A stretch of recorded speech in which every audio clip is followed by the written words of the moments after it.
RTL Matin. Z comme Zemmour.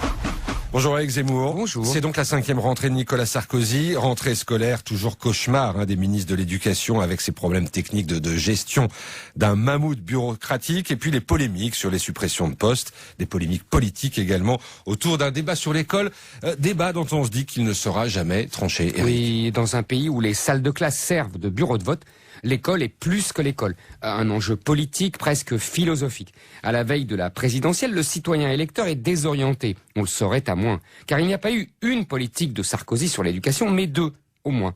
Celle du début du mandat concernait l'école primaire et visait à remettre l'école de papa au milieu du village.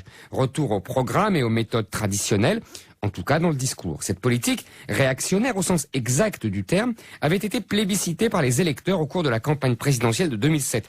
Elle était portée par Xavier Darcos, qui, admirable lettré, incarnait l'excellence de l'école des blouses grises et du tableau noir. Mais Darcos sabotait lui-même son chef-d'œuvre en enlevant les 2 heures de cours du samedi matin.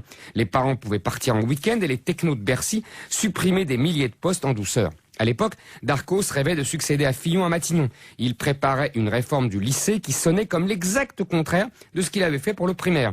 On n'apprenait plus les batailles de Napoléon, mais on savait travailler en équipe, en partenariat avec les associations. Les attitudes étaient préférées aux connaissances, les savoirs faire au savoir. On y retrouvait tous les repères modernistes, inventés par l'école américaine il y a 50 ans, imposés à tout l'Occident par les organismes internationaux et popularisés par le fameux classement de Shanghai. C'est son successeur Luc Chatel qui mettait en œuvre cette réforme du lycée. Car le roi de la version latine avait accepté par ambition ce que le roi du PowerPoint appliqué par conviction. Et donc retour à la case départ pour ce débat sur l'école que vous appelez de vos voeux, cher Éric, même si, excusez-moi, vous prêchez un peu dans le désert, car ce retour aux fondamentaux, voire à l'école de papa, c'est pas au programme, pas plus à gauche qu'à droite. Oui, au-delà de la rituelle dénonciation du manque d'effectifs, la gauche emploie les mêmes mots que la droite. Elle aussi ne parle que de niveau de compétences, de parcours personnalisé, d'autonomie des élèves, de lutte contre les ghettos scolaires et les inégalités.